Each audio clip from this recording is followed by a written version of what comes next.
Engaging students online is a little bit different than engaging them in a regular classroom.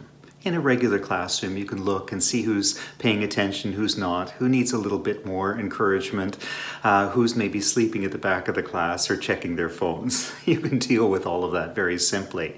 But when you're broadcasting to students and don't necessarily see all of their faces together, or even one or two faces at some times, it can be quite challenging.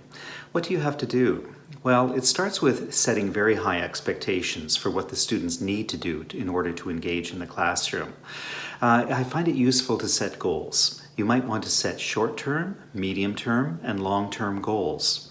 A short-term goal should be something that students are expected to do every day on a regular basis. For example, improving their vocabulary, making lists, learning their vocabulary, practicing, expanding with new items that are of interest to them. In the medium term, maybe that's completing some kind of an assignment, like a short creative video that has to do with the theme of this week's class.